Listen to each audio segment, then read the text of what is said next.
이사야 19장 1절 말씀 공독합니다. 이사야 19장 1절 말씀.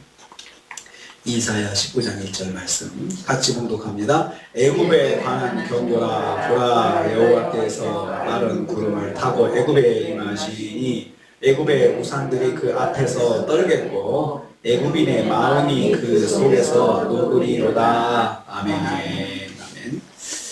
오늘 말씀은 계속되는 유다와 10개국 열방에 대한 심판의 경고 말씀 중에 7번째에 해당하는 애굽에 대한 심판 경고입니다.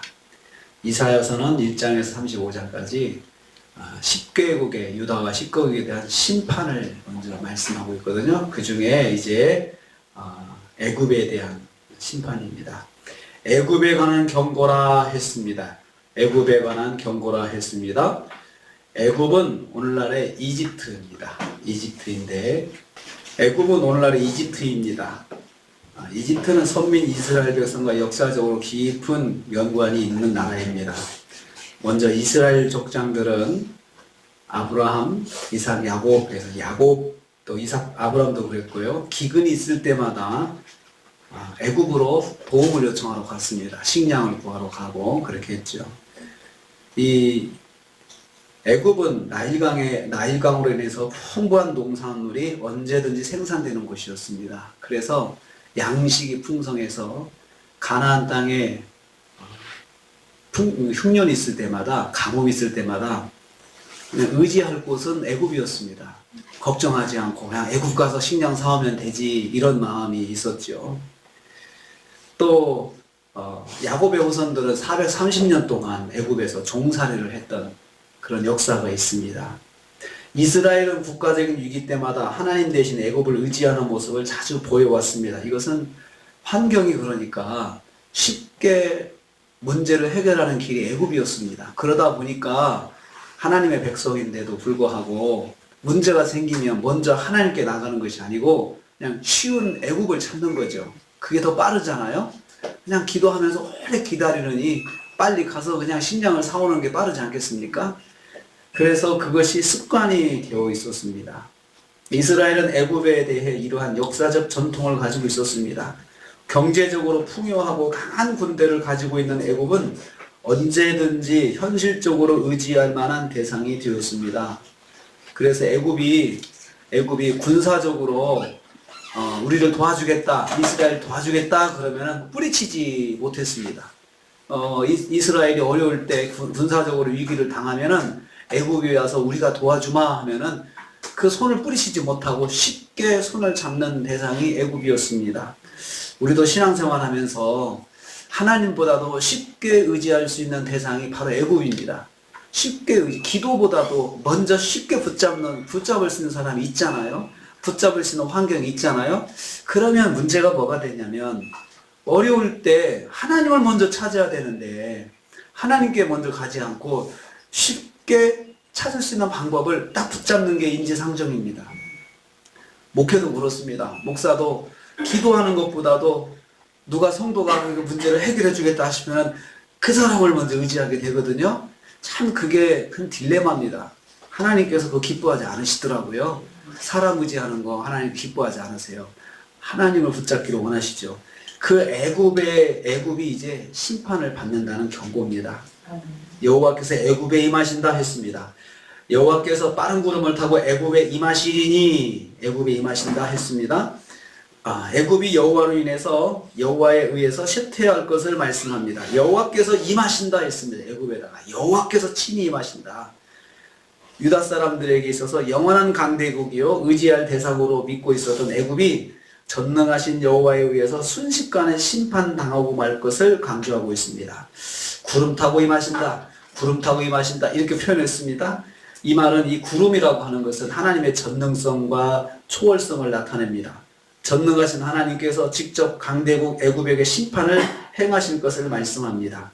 애굽은 이 심판을 대비할 수 없고 미처 피할 수 없게 될 것입니다. 여러분 구름이 하늘에 생기는 거 순간 생기잖아요. 순간 생기는데 그걸 어떻게 방지를 해요?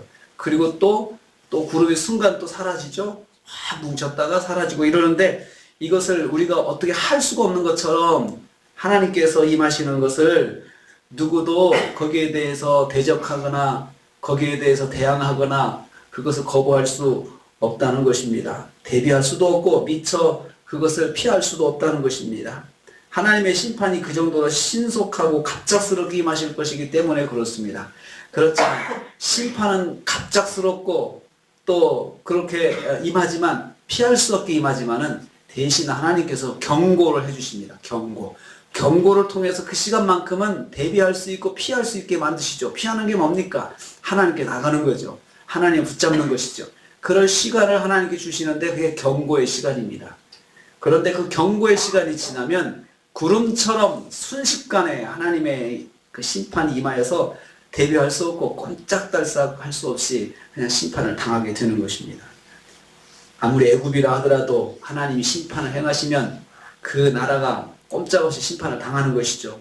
우리는 지난 시간에 아수르도 하루아침에 망한다고 그랬습니다. 그 강대국 아수르도 하나님께서 하루아침에 그냥 그 대비할 수 없이 망하게 만드신다 했습니다.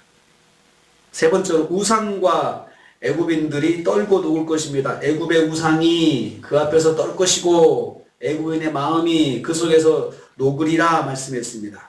애굽의 우상이 하나님의 심판을 받을 것이라는 것입니다.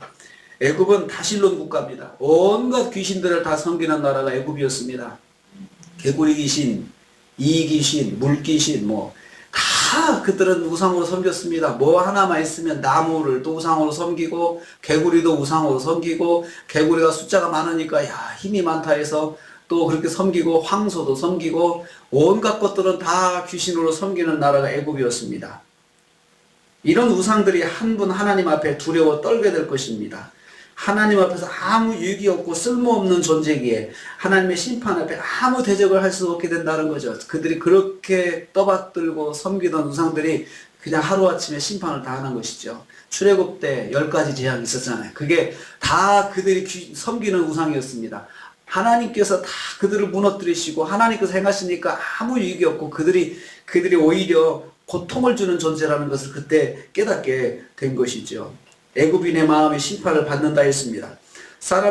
이스라엘 사람들이 신뢰하는 애굽인의 마음이라는 뜻입니다. 애굽인의 마음은 이스라엘 백성들이 신뢰하는 애굽인의 마음이죠. 우리도 그렇잖아요. 또 이렇게 누가 좀 이렇게 더 힘이 있고 또 부유하고 넉넉하고 그러면 그 사람의 마음을 우리가 신뢰를 하잖아요. 그 사람이 어떤 생각을 가졌다 그러면 그냥 같이 공감하고 그러잖아요. 그러니까 이스라엘 백성들이 애굽 사람들의 마음을 쉽게 공감했어요. 저 사람들은 우리보다 더 힘이 있고 더 넉넉하니까 그 사람들의 마음을 우리가 따라가야 된다. 이렇게 동조해 줘야 된다. 이렇게 생각을 했죠. 그런데 그들의 마음이 우상을 섬기는 마음인데 그 마음을 쉽게 따라간 것입니다. 이스라엘이 우상을 신뢰하는 애굽인의 마음을 공감하고 있다는 거죠. 공감하고 있어요. 그렇게 섬기는 것이야. 그 상태에서는 그 사람들을 그렇게 섬기는 거 우리가 존중해 줘야 돼. 이렇게 생각하는 거죠. 이러한 마음도 하나님께서 심판하실 것입니다. 무기력하게 만드실 거라는 거죠. 하나님께서 우상을 향한 헛된 믿음 무익하게 만드실 것입니다. 그것이 무익하다는 것 애굽인도 깨닫고 또 이스라엘도 자기들이 그 사람들의 마음을 의지했던 이러한 것을 이게 잘못되었구나. 우리가 정말 헛된 걸 신뢰했구나 라고 하나님께서 그렇게 만드실 것이라는 거죠.